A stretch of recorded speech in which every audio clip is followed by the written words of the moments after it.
In this lecture, we're going to be reviewing setting up a store. This is where you have physical and virtual products for sale on your website, which makes this also known as an e-commerce website. One of the prerequisite steps to having this type of site with Wix is ensuring that you have the e-commerce hosting plan purchased. In order to check to see that you have the right plan, you would navigate back to the dashboard, and then you would check right here next to website plan which plan you signed up for.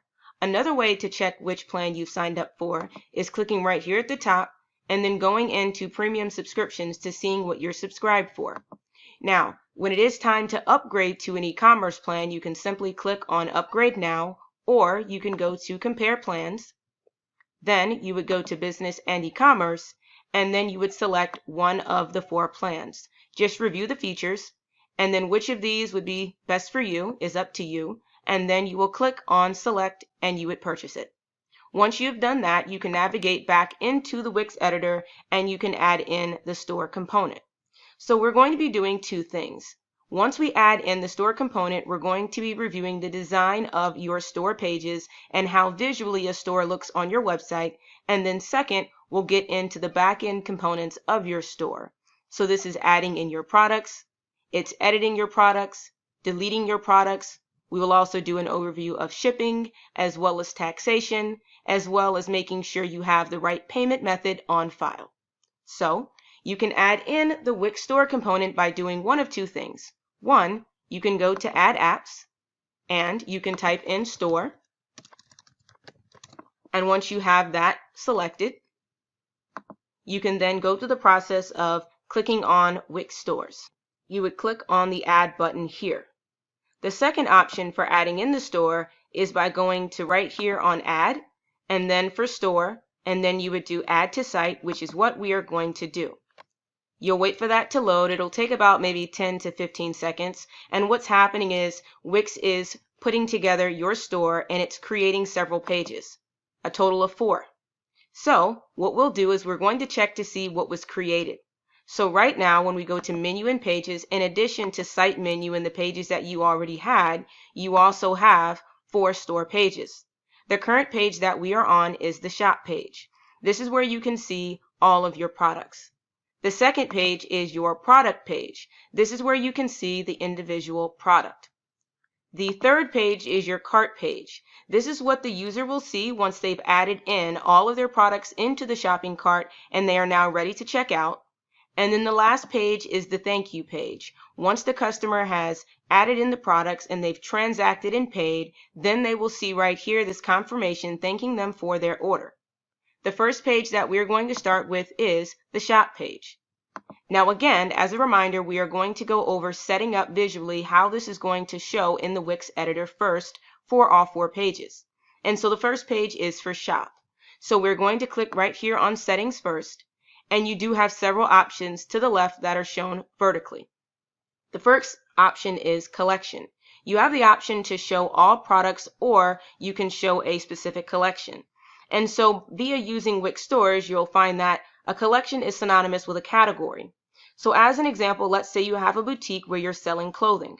You may want it to be set to where you have one collection that shows pants, another collection that shows shirts, or a third collection that may show accessories. And then at this level, when you are right here selected on collection, you can decide if you'd like to show all products or if you'd like to show a specific collection.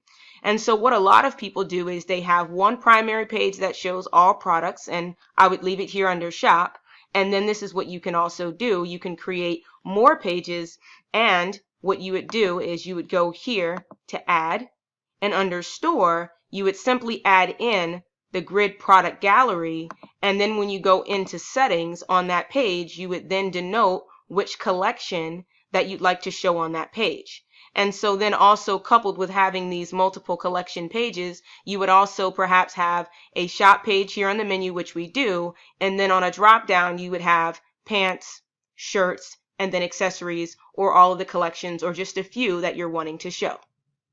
Now we're going to go into layout. So this is visually how this page is laid out. So you have several options. The first right here is where your text is left aligned. You can also do it to where you just show the photo.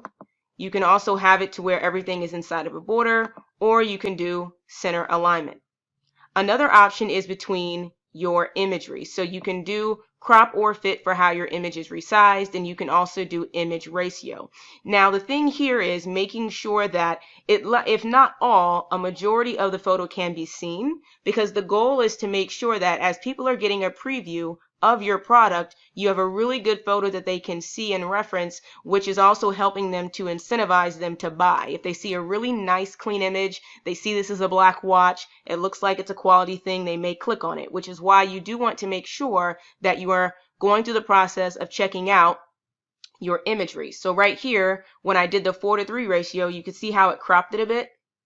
Here, 2:3, now it's a little bit vertical, still doesn't look bad.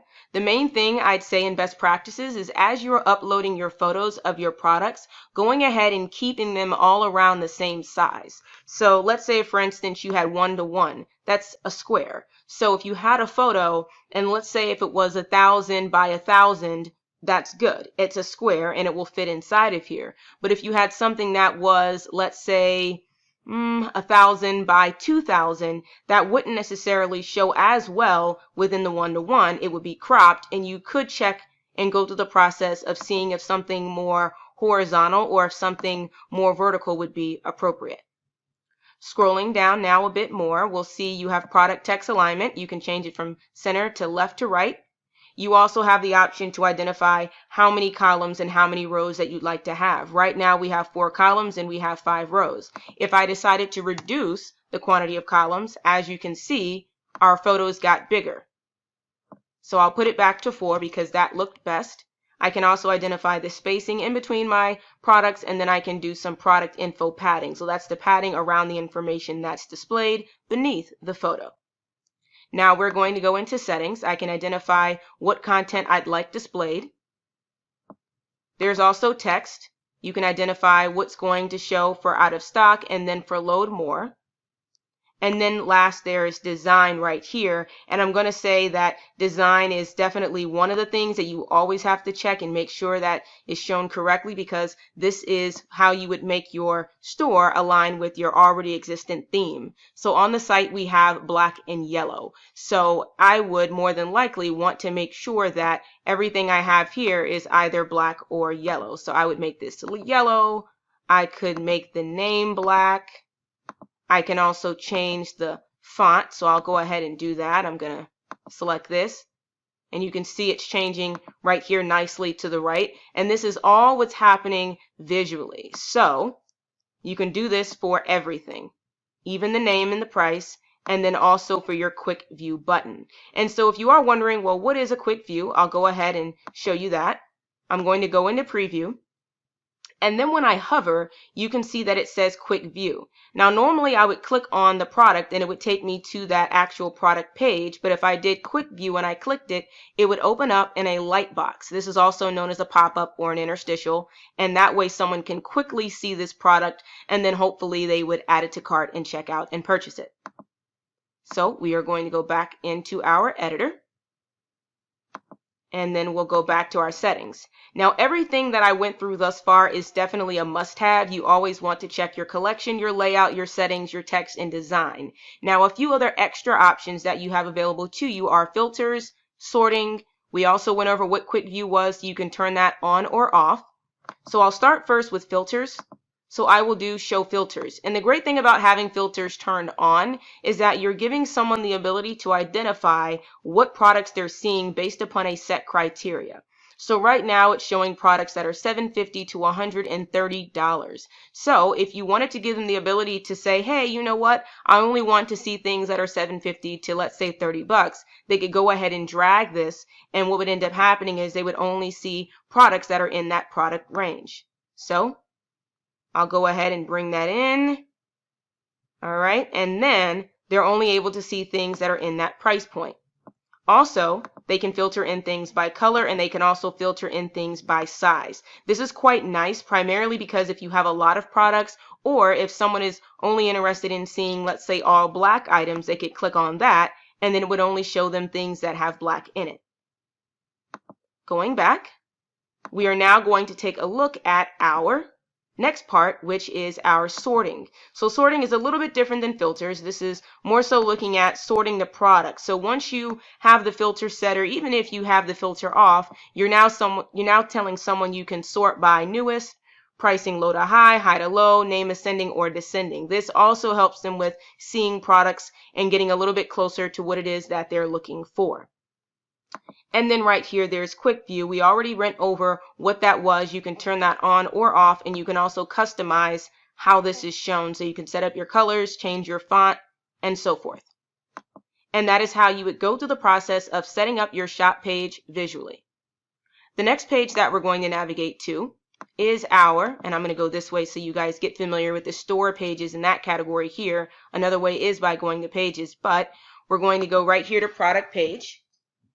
And so at the product level, what we're going to be able to do is the same thing we did on the shop page, except just for this product. So this is the template that is applied for all of your products. So you do want to make sure that you're having something that is going to work well for everything in your store. So I clicked on settings, and our navigation again is shown vertically. So the first thing is we'll go to layout. So quite similar to what we did for our layout before, we can identify how this layout looks. Sleek is one. So you could see it took that photo and then it put the wording beneath. We can also do stunning. So now it took that wording and it split it into columns. Photos still at the top. Spotlight or simple. You can also stretch to full width. You can also decide how your other product images are going to show. And then you can also go through the process of resizing your imagery. Right here under settings, this is another option. So when the button is clicked, so opens mini cart, goes to cart page, stays in product page. And so what we're basically saying is when I clicked on add to cart, what's happening next? So right now it's mini cart. And what that means is this. So I'll go to preview, add to cart. Okay, I'll select the color. And then it opened up a little mini cart. So this is what is shown right here to the right. And so if I turn this off, let's just say I wanted it to go to add to cart, that little mini cart pop-up that just showed would not show. What would end up showing is we would go right into the cart page, which would take us there simply by clicking again on the add to cart button. So add to cart, okay? And then now I'm taken to a completely different page. So it is totally up to you to identify which actions happen when someone is going through the process of clicking on a particular product. I would say best practices is always having it to go to mini cart or the cart page, but when you do go back here to settings, you will also have the option to stay in the product page as well. I don't like that per se because then I'm not sure if it's been added to cart. I'm just relying upon that customer looking up here to see if that number changed, and that may not be the most user-friendly. Going up here, you can also identify on the product level page what's shown. I'd always recommend having all of this information show, your pricing, your SKU, your quantity, navigation, info sections. That way someone can read through everything you have to offer. And then especially for the SKU, if they were ever to call in or if they were referencing something via email about a product, they would be able to reference that SKU if you had one entered in. And then scrolling here, another great feature that is offered is social media bars. So if you did want someone to be able to share your product on social media, this is someone saying, hey, I love this product. I love the way it looks. I love the information, pricing, whatever it may be. They can then click on any of these applicable social media icons and they can share the link to this specific product on their social media medium. And then when someone clicks on that link, it'll take them right back here to this product page. Another option here is for text. You can identify which shows for the cart. Right now it says add to cart. You can change that. Same thing with out of stock. You can change what is shown. Another feature is wish list. So if you do have it set to where individuals can register and be members of your site, they can also create wish lists. And this is also like creating a favorites list. So, hey, I love the product. It's great. I'm not ready to buy it now. I want to go back later on to check it out. Or if they are interested in purchasing more, they might have already purchased it. They would still maybe want to favorite it. And this would be under their wish list. The last thing that we'll go over is design. Quite similar to what we did on the shop page. You can identify the backgrounds and the borders, your product details and what shows. You're going through the process of selecting your fonts as well as your colors. Same thing that we're doing for button. and then the same thing that we do for the informational sections. And so your info sections are not the description. So the description is here, right? But your informational sections are listed here. And I'll show you what that means when we get into the back-end functionality, how you can set that up. That's creating additional supplementing information that's going along so with your description. So if you may have a little bit more to say, and you can customize how this looks visually. The main thing that you're wanting to do right here at the design level is you're wanting to make sure that your font and your colors match your theme. Again, our theme is black and yellow. Yours may be green and red. Whatever it is, you're wanting to make sure that with your store component, everything aligns and coincides correctly, because when you add in your store component, not everything is going to match exactly. So you do have to go back in and make sure things visually still look nice. The next page we're going to navigate to is our cart page. So this is what is shown when someone has added in a product or all of their products in their cart. And it's great because what I just went through the process of adding in were these boots. So you can see here they're shown. There's 2, color black, pricing, total price. It did that 85 base price times 2, free shipping, and then someone can check out. And so we'll change visually what is shown here as well. We'll click on settings, and then we'll go right here. And you can identify what is shown on this page, delivery rates, tax cost, adding a note. You can also add a link to continue to shop if you'd like that to be there. Okay, so there's continue shopping. And then also when someone clicks on this link, where does it take them to? I'd always recommend, if you have this link, having it link back to the shop page, not the home page. That way they're taken back to a page that has more products for them to buy. Right here, this is the design, so you can change the design of this page. Again, we're really just making sure it matches our theme. And then for text, you can change the text on this page as well. So you can change in all of the verbiage that's listed here. That way it's displayed here. And then the last page that we're going to go over visually is our thank you page. Again, this is what is shown when someone has completed the transaction on your website. So they've added the product to the cart, they've checked out, they've made their payment, and now you're thanking them for their order. So what is automatically populated that you don't have to worry about is the order number, the total, and then the ship to. This is going to come from what they've already put in through the e-commerce fields when they were checking out. And so then when they're looking at the thank you page, it's automatically populating it in these applicable sections. So I'll go to settings. And so you can set up the design first, changing the font and the color. And then you can also change the text. I would highly recommend not changing this, primarily because you do want to make sure, excuse me, that this categorical information is still here. So you wouldn't want to change order number, because really what's populated next to order number is an order number. So you would not want to change what this says more than likely. The same thing with total and then shipping to. Now what you can change is the title as well as the subtitle, which is shown up top. And that way you can give them a more of a customized message. Okay. And you can also add in the link here for continuing to shop, which is always a nice way to allow someone to go through the process of purchasing more products. And so right here, that's where that link is, continue shopping. So now you guys know how to visually edit the shop page, the thank you page, the cart page, and your product level page. And so the next step of this lecture is going into setting up the back-end components of the store. So gaining access to that can be done many ways. You can click on Manage Store at this page, or as you saw on other pages, you can click on Manage Products. It all takes you pretty much a little bit closer to where we were when we first logged in.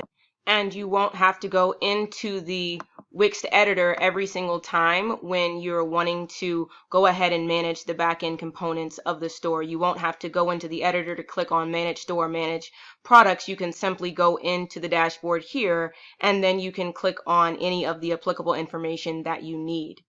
So the first thing that we're going to do is we're going to look into going ahead and editing our products and setting up our collections, which again are also known as our categories. Now, the first thing that I would recommend doing is actually setting up your collections. And the reason why I'm saying that we should do this first is that when you're setting up these collections, again, categories, when you have them already set, when you are editing your products at the product level, the collections are already there, and that way you can assign your products to the collections. So what I'm going to do first, because we have a store where we have clothing, is I'm going to put in collections with clothing names. So first thing I'll do is, let's say pants, that's one, save. I'll do another one, and I'll call that shirts. Okay, save. So you kind of get the gist. And so what you can do is when you are at the individual collection level, you can add in the products that you already have into the collection. This is one way. Or you can do it the way that I'm doing it, which is where I already have the collections created, quantity of 0. I haven't added anything yet, but when I am editing my products, I'll be sure to assign it to a particular collection. So now I'm going to go over to products. And so when you add in the store component for the first time, Wix does preload all of these products for you. So it's giving you something to start with. To delete all of it, you do select all, and then you would click right here on the delete icon to delete all of these, and then you could add in your product. So what I'm going to do to start is I'm going to show you how to edit a product. So I'll click on this one as an example. So we're editing our boots, and this is the same process that you'll go through when you're setting up a product for the first time. So the first thing you always want to do is to put in the name. You can put that at the top here, or you can put the name here in this section. The next thing you're wanting to do is you'll want to add in your photos. I'd always recommend having high resolution, very clear imagery, primarily because you're trying to sell this. And if someone can't come into your location, if you don't have a brick and mortar, they're just relying upon your website to purchase these items, you do want to ensure that you have something in place that incentivizes them to purchase, which is why you always want to make sure that you have really, really good photos. So when you have those photos in, you can go ahead and shift them around. All I'm doing is I'm changing the main image, and then I'm changing what the other images are, so I'm just moving it. So I like this image. This will be my main image. To add more, you can click on plus to add more imagery. You can upload that. What I discussed previously was that I can assign this to a collection, so I can assign it right here to pants or shirts or whichever collection. I can also add another one at this level as well, and by adding it here, it automatically, yes, does add it here. So this is now assigned to shoes. A great feature is visibility. If you, let's say, are not wanting to show this product in the store anymore, you could turn off the visibility. But this is nice because if you're interested in having it show again later on, you can simply click on show. You don't have to worry about deleting this product and then recreating it. You're just changing the visibility. So once you have your photos and your name and you have your collections identified, we're now going to get to the next section.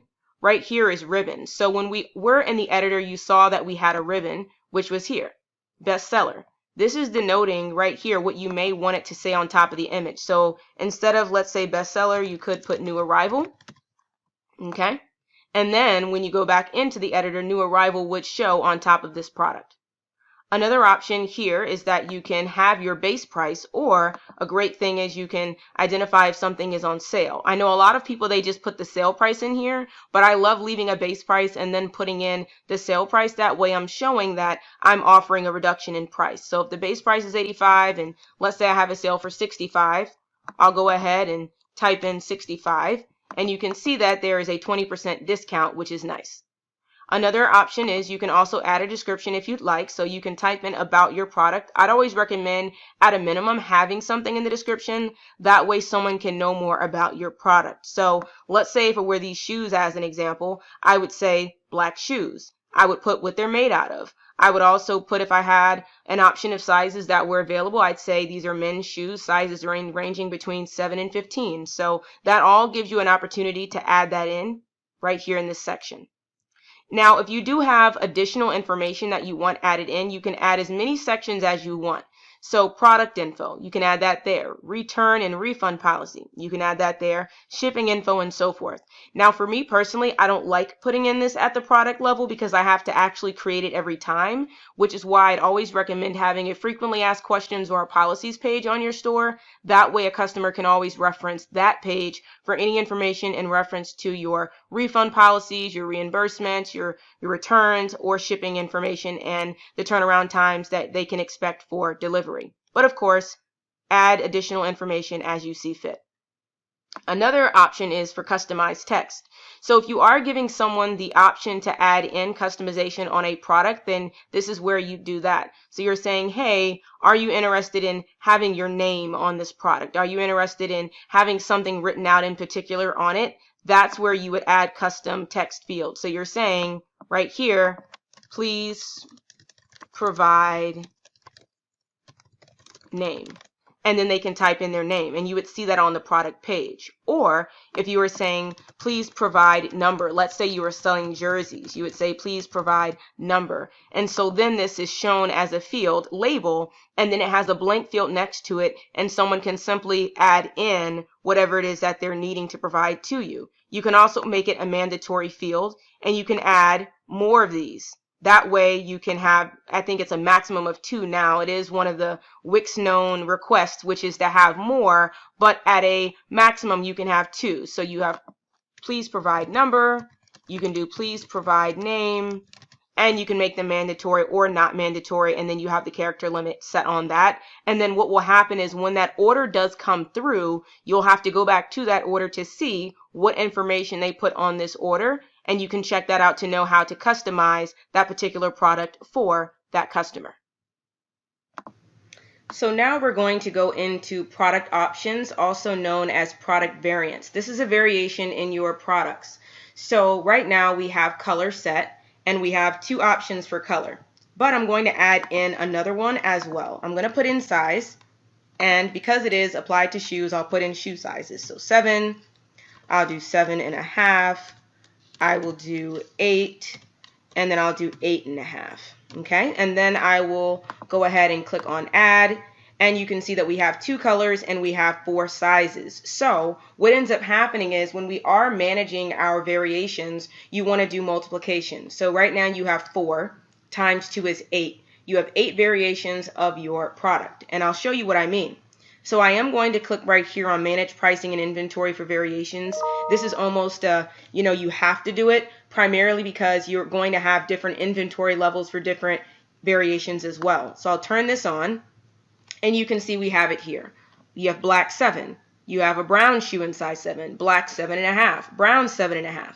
This is what product variations are, is that it's automatically taking your variations and then it's creating these little line entries, whereas you're going to be able to have to come in here and you're going to update your stock keeping unit.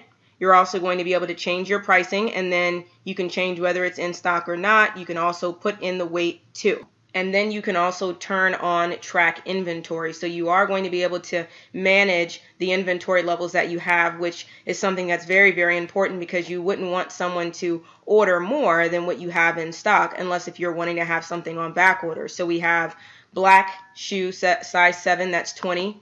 We have 63 of the brown shoe size 7. So I'm simply going through and updating the inventory. You guys can also put in those SKUs, and then you can also do surcharges. So your base price is $65. So let's say if you wanted your larger sizes to be a little bit more. Let's say you wanted this to be $75. You would not type in 75 here. You would simply put in $10. So you're adding more on top of the base price. So that way this would then show as $75. Okay, so what I'm going to do is I'm going to just go ahead and populate all of these numbers as well, because I do want to show you all what will show in the back end now that we have this additional variant added in, which is size. So I am going to click on apply. All right, and then I'll just double check and make sure everything is as I want it to be, which it is. So then I will click right here on save. So the exercise that you pretty much go through every single time is you're putting in your title, you're putting in your pricing, you're putting in your description, you're identifying your variants if you have any, you're also assigning it to a collection, and then you're double checking everything, and then you're saving. So I just edited again this shoe. So I am going to go here into our store. Okay, I'm going to click on done, and I'm going to preview the changes that we just made. I'll click on shoes, and then now you can see here we have the option to select a size. So size 7, size 7.5, 8, 8.5, okay, and then I can also click on here black or brown. Notice that when we had the brown 8.5, we wanted to charge $10 more. Okay, also notice that we do have a base price of $65. Okay, but what ends up happening is we're saying that it's on sale, so it crosses out that number and we're showing the sale price. We also set customization, so we have our customization fields as well. So what I've just done again is I've gone to the process of editing the product, but then I went to the live store and I checked it out to make sure everything looked as it should. So now we're going to go back, and then it will be the same process for setting up a new product. So I'll just click on new product. I will do physical, and then it's the same thing again. Put in your price, put in your title, put in your imagery, add a ribbon, put in your pricing. You can denote if it's on sale, add in your description, add in additional information sections if you'd like. You can add in the option for someone to submit text to you.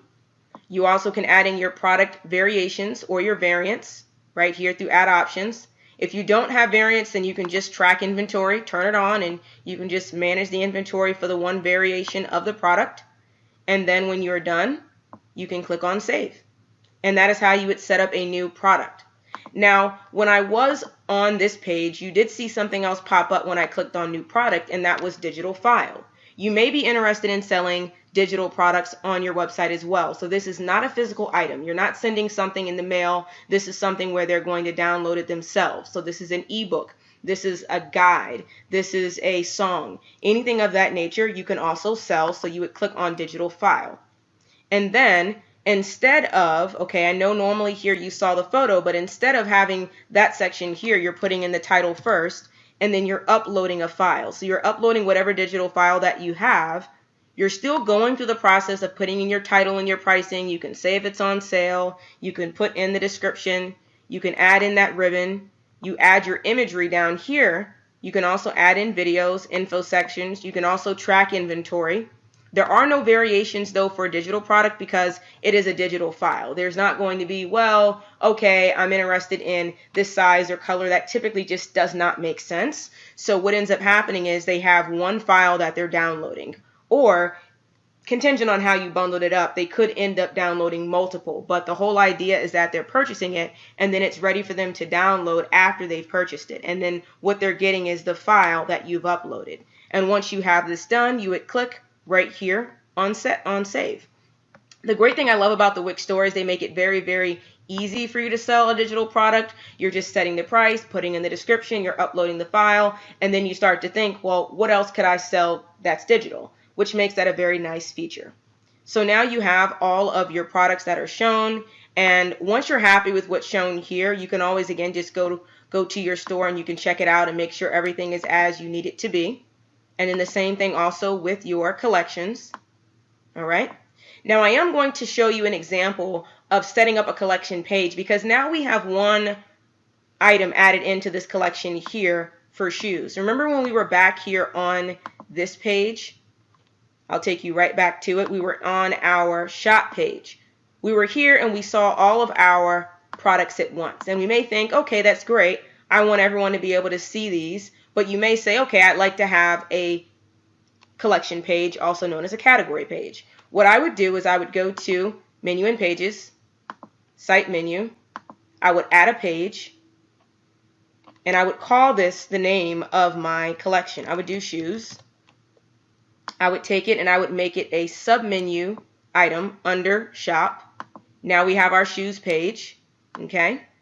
And then I'm going to go into add. I'm going to add the component of the grid. So the grid was already on shop, but now I'm adding this right here on my shoes page.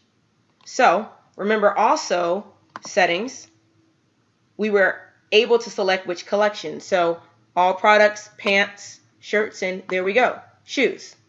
So what ends up showing is what I assigned to that collection, which were these shoes. And so what I just did was I said I created a category page or a collection page simply by adding a new page, adding the grid, and then identifying which collection I'd like to show, which are these shoes. And that's how you would create multiple pages on a drop down for your store, making it a little bit easier, you see, for someone to either see all of the products that you have to offer by going to the shop page or by going in right here to shoes to see all of the items that you have under a particular collection. So now we're going to go into a little bit more into what we have around setting up the store. So we're going to touch on payments, shipping, and then also taxation too. So to get access to that, the first thing that we'll do is we'll click right here on settings, okay? And then we have the option to accept payments. Now I do not have this plan upgraded, so you won't be able to see all of everything tied into my individual logistics for my store for payments, but the user interface does look exactly the same, which is PayPal is enabled, and then I'm accepting credit or debit cards with Wix. This is going to be a personal preference in which payment gateway that you'd like to set up. Really all this is saying is, hey, what is going to be the medium between your website and the bank? So if you decided to have PayPal, right? Again, I don't have mine set up, so you can't really see all the information, but I would click on Connect Me, and then I would connect my PayPal, and then what would end up happening is when someone's transacting on my website, that money would go directly into PayPal. You would get notification that you did receive money. It would show under your charts around financing for your store there, but the money will sit in PayPal, and then you can transfer it from PayPal to your bank. Now you do have the option to also use other gateways as well. You can turn this on or off, but if you'd like it on, you can go ahead and click on Connect Me, and then you'll do I can confirm I'm not doing anything of the above, and then you'll be able to select Square or Stripe or any other provider as well that they have listed, and you can set yourselves up with them, and then they would also serve as a medium between your website and the bank. So if you had Stripe, the money would sit with Stripe, or if it were with Square, the money would be with Square, and then you would transfer it out of there to your bank.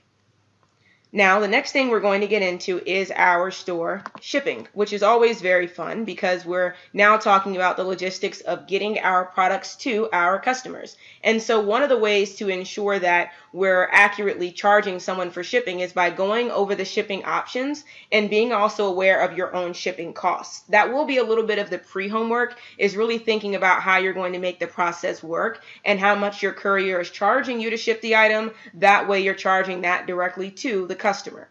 So you have two options on your shipping page. One is for domestic, you'll want to set that, and then the other is also international, rest of the world, or you could set up multiple regions. You could do United States, Mexico, let's say Brazil, and then you have the rest of the world turned off, or you could just have it to be where it's your domestic location. Shipping is really going to be up to you. I will say one thing to think about is when you are shipping something out of your native country, that is when you typically can incur a little bit more in shipping costs, primarily because it has a lot further to travel, and you may actually have to use a different courier. So I will click here on domestic first for the United States. And this is the destination that I have in here. You can add multiple destinations under the shipping rule, or you can just leave it as the country that you're in. Once you have that set, you can scroll down, and this is where you will select your options for shipping. Now, typically for free shipping, this is when you're saying, okay, the shipping is free, there's no cost to the customer. Usually this is when you've also accounted for the cost of shipping, and you might have rolled this into the price of the product. So let's say if your pricing of your product is $100, and you're saying free shipping, I would only assume that the shipping cost is somehow in there to where it's not affecting your profit margin, or you may just have great markups to where you're able to say, okay, I'm going to offer free shipping. I don't mind spending 5% on this particular product to get it out to the customer because it's worth it, right? So you will have the option for free shipping, and when you do that, you'll want to put in the estimated delivery time. Very, very important. You do want to make sure someone is aware of when they're going to get their product. It also helps you kind of cut down those emails and inquiries around, hey, what's going on with my order? You already told them it's going to arrive in 3 to 5 days, 7 to 14 days, whatever the turnaround time is. Now, another option that you have is store pickup. Now, for store pickup, this is also kind of something where it would be free. They're not paying to pick up an item, but you can also allow this. This is in addition to shipping. So if you're wanting someone to go ahead and identify shipping on your website, they can do that in addition to if they're wanting to pick up. Or you could have it turned on to where they do store pickup only. The main thing is that for store pickup is that you're putting in the title right here, so pick up in store, and you're adding in the address of where they can pick it up. And then you're putting in additional instructions too for how to get this item. I do know some people, they have brick and mortar locations. As an example, this is a store where we're selling clothing. So you may say, hey, if you're ordering clothing on the site, you also have the option to pick it up in store. That's a very common scenario. That is also a scenario where technically they wouldn't pay anything in shipping. It would be free. So you can do any shipping option in addition to allowing store pickup, or you can only just allow store pickup because you may not want to have shipping enabled. You may just want to have it just like that. Now, the next option for shipping is flat rate. This is when you're charging someone the same amount every single time for that order. So as an example, if you have 5 items in your cart or 1 or 50, they're paying the same amount no matter how much is there. So you could say flat rate $7. Again, doesn't matter how many products I have, I'm paying $7. The only thing with this is that you may run into several scenarios where you have a bunch of orders that come through and it's for the same person, or it could just be a lot of items under the one product, and you're having to spend a lot in shipping because this person ordered 15 items. This is where flat rate could be a little bit of a con because you have not accurately charged enough, which is why I'd always say be very, very careful with flat rate. I don't want to say charge too much, but you don't also want to charge too little. So be very mindful of how much you actually need to charge a customer for a particular item. I do know some people, they make assumptions for flat rate, which is, hey, my average order is 3 items. It can typically fit inside of this small box. That's why I can have it $7. The best thing to do is to just do a little bit of homework with your courier of choice that you're going to be using to send out the product, to familiarize yourself with how much they're charging you. That way you know how much to charge the customer. The next option is you can do rate by weight. Now this is also pretty neat because you'll be able to just go ahead and put in that title again, and I'll do standard shipping, and I'm going to type this in. And what you're going to do is you're going to put in a range of weights. So 0 to 1 pound is this amount. So we'll do 0 to 5 is this amount. 5 to 10 is this amount. And 10 on up, okay, is another price. Remember when we were at the product level, we were able to identify the weight of a product. This is where weight-based shipping comes into play. And this is when you're saying, okay, the item is, let's say, 3 pounds, right? And let's say you're charging $10 for anything within the weights of 10 to 5 pounds. They would pay $10 for shipping.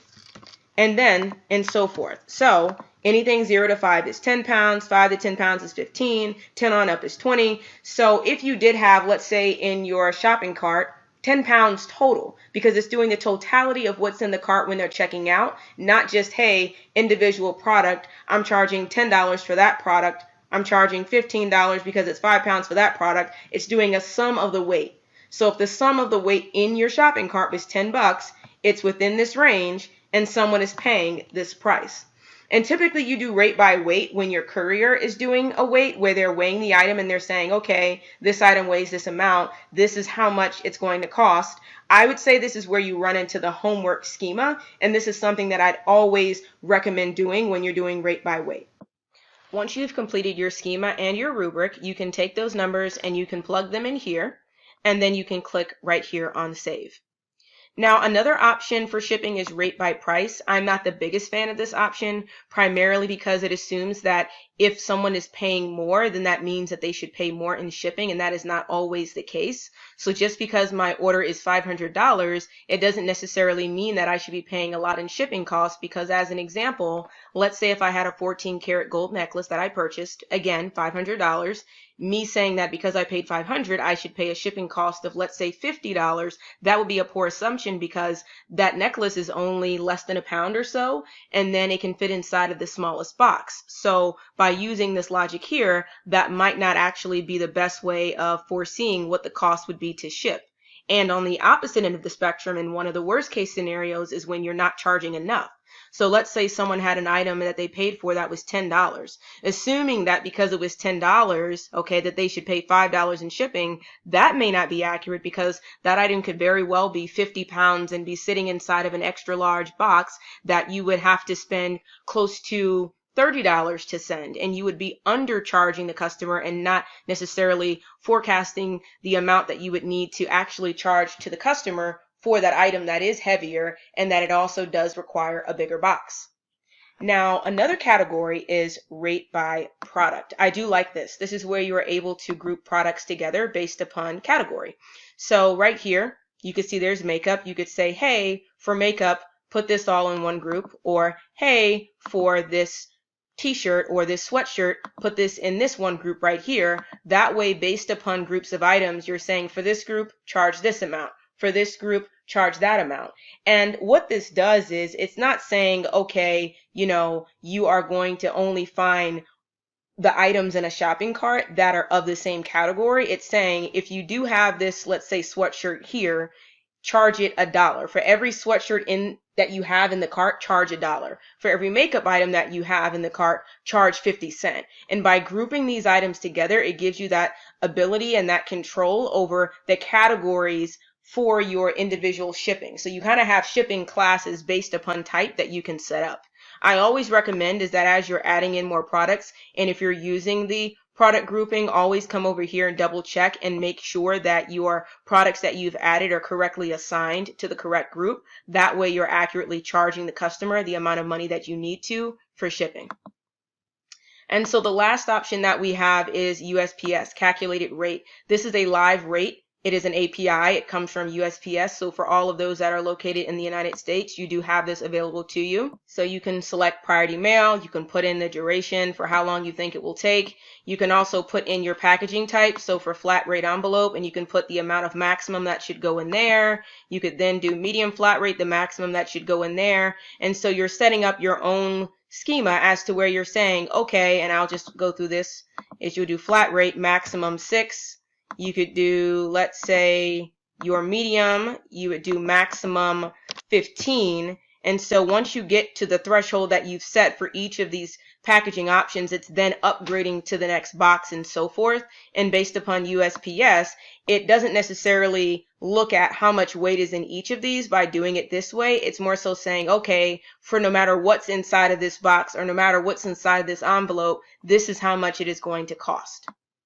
You also should fill out the from information, and then if the API fails, so meaning that the live rates aren't coming from USPS, you should have some backup shipping rates as well. So if you do decide to use the backup, you will need to go into your products and you'll need to still put the weight on them. That way it can charge the amount per pound for your items. So now I'm going to take us back to where we were before. I'm going to discard these changes. And so we will see again domestic and international, rest of the world. When you are doing a deeper dive into the rest of the world, or for wherever else that you're looking at setting up shipping classes, you will still need to go through the same exercise that we went through, identifying what is that process for actual shipping. Are we doing rate by weight? Are we doing flat rate? Are we doing the rate groupings based upon category and product type? It is very important you especially figure this out for international, because if it is turned on as we have it now, you will need to make sure you're accurately charging the customer the right amount. It's very, very easy for people to assume that, okay, this is turned on, it's fine. If I have to send it to Germany, I will. And if you're in the United States, that will significantly cost a bit more than it would be to send it over to another state that was within closer proximity to where you are. Now, another item that we're going to go over is store taxation. So this is something whereas you will need to make sure that you understand how much you should be charging for tax based upon the country that you are within, as well within your state and local area. So I'd always say just go to add country, find where you are, and then put in the area. So I'm in Texas, so I'll put that in add, and then figuring out the rate. You can usually do a lot of research. I'd always recommend consulting with someone just to be sure. But on a lot of these scenarios, especially in the United States, as we are collecting taxation on our orders, later on we will then need to take that taxation and we'll need to pay the comptroller, or we'll need to pay the state, or we'll need to pay someone else. I'd always recommend kind of having that in the back of your mind, is that you're collecting it now, but you will have to still pay that to someone else later on. So the next thing we're going to review are our store settings. So now that we know how to add in our products, we figured out shipping, we figured out taxation, what exactly do we want to set up for our store to customize the process and make it work better for us? So right here, you can do creating invoices for every new order paid online. This is totally up to you. You do not have to do this because every order that comes in will be stored, and we will get into that next. You can see right here, you can create your own policies, terms and conditions, privacy policy, returns, contact us. You can customize the checkout experience by filling in this information. Okay. You can also invite customers to subscribe to your email list at checkout. You can also require that they checkbox on a policy. You can also then go through the process of looking at all of the order email notifications that are also going to go out. So that is very important because these are communications that will go to your customer as they're getting more information about their order. So now we will take it up back to the top. We will go to Overview, Main Menu, and then we're right back on our dashboard. So we're now going to go into Store Orders. So if I did have any orders, they would show here on this screen. And the most important thing about an order is that you're wanting to go ahead and check to see if they're in there and if they've been fulfilled. And if not, you ask yourself, well, what action should I be taking on this particular order that's now shown up? So this is an example of what an order looks like. I actually have gone into one of my customers' stores and I'm going to show you guys what the back end of this looks like. So what happens when an order comes through? First, it says it's unfulfilled. And so a lot of the actions that you guys will be taking will be to look to see what they have ordered. You can see the price. You can also then click on Add Tracking Number to add a tracking number. You can also create a shipping label too if you'd like. There are a lot of integrations that you can have for this. And then you can also click on More Actions. And when you click on More Actions, you can mark it as fulfilled, you can send it an email, and you can also refund. Now, a lot of questions come up around refunds. Exactly how do I go about doing that? It seems like it would be hard. It's actually not. I'd recommend doing refunds through the system, meaning Wix, as opposed to going in through your payment gateway. Even though, let's say if you had PayPal configured, the money would be sitting there, I would say to still push the refund back through Wix. Therefore, you still have it on the books that you gave a refund, and it comes out of the total amount that you've had in your store, because there are a lot of great reports that can come from your orders and analytics and all of that. So I'd recommend still pushing the refund through that. But the overall thing you're doing here, checking the order, preparing the order, once you have it prepared, putting in the tracking number, and then marking the order as fulfilled. That's really it. So once you have that done, you can then go back and you can do the same thing for all of your other orders that may still need to be fulfilled. Now there's also a feature for abandoned carts. This means that someone added the product to the cart, but they never checked out. You can set up an automation right here that will allow them to get an email from you that says, hey, please come back. Come to our store, check it out, whatever verbiage you'd like to have on that email, you can set that up, but that can also help you with new customer acquisition or retention around the realm of they were about to buy, but for some reason they didn't, and now you're saying, please come back. I invite you to my website to complete on your transaction or to check out something new that we have. So now we're going to go back to main menu, okay, and we are now going to go to analytics and reporting. So under analytics and reporting, we can see sales, we can also see traffic, and we can see people. We can look at the total number of sales, the total number of orders, average order value, so how much are people spending on average, and then you can also check your revenue over time. So that's going through the process of seeing, hey, on this particular day of this month, of this particular year, how much were our sales, how much traffic did we get? That is going to be extremely important as you guys are analyzing this over time. Another option that we have available to us is traffic. So this almost serves as Google Analytics, whereas you're able to see the total number of sessions, unique visitors, average visitors, the top referring sites, visitor retention, traffic by location. Looks like they're all coming from the United States for now, and you can analyze this. As an example, if you were saying, I'm trying to see if I can get some traffic a little bit more right here, you see in France, or maybe you wanted to get more traffic in Australia or South Africa or wherever, you would know that you could launch a campaign in those areas, and you can see if perhaps a little bit more traffic is coming from there, and then you can compare that to your sales as well. Now, another thing that you can see are people, and this also falls under analytics. So this is people overview. So we'll wait for this to load up. And this is also a very neat feature to have, and you can also always change the range as well, which is important. So we have 12 customers, 1 new site member, 14 new contacts. You can also see the numbers going up or decreasing over time. And the last thing is you have reports. I love reports because you can always take this data and analyze it, but you can also input it into other systems as needed. You can look at sales over time, by item sales over time, sales by coupon. You always have these reports that are already pulled for you. You can simply do this by going through and seeing all of the options that you have available. And you can also click on Create Report to create your own customized report. That way you're seeing only what you're needing to see. Now this is our weight range schema. And so what I've done is I've created 5 categories based upon shipping. So I have shipping categories A, B, C, D, and E. A could be a extra small flat rate box. B could be a small, C could be a medium, D could be a large, and E could be an extra large. It really is contingent on the products that you guys have, as well as how you may want to go about setting up this rubric. And so what I have done is I've said, okay, for category A, extra small flat rate box, 0 to 5 pounds, I'm going to be charging $10. And so the pricing of $10, that came from me identifying how much it will cost to ship this item based upon the weight and the price of the box. This is an exercise that you more than likely will need to take care of at your courier or at your home when you're weighing your products and you're looking on the courier's website to identify how much they're going to charge you for a certain item to put it in a box based upon that weight, and then also with the price of the box. And then the whole goal behind this exercise is then being able to charge that price to the customer or accounting for this price in some way. It doesn't matter what it is that you're doing with the price. You may even say it's okay if it comes out of the bottom line of the product. It's just mainly having knowledge of what your shipping costs are. That's the only goal of shipping, is to be aware of that expense to you or to the customer.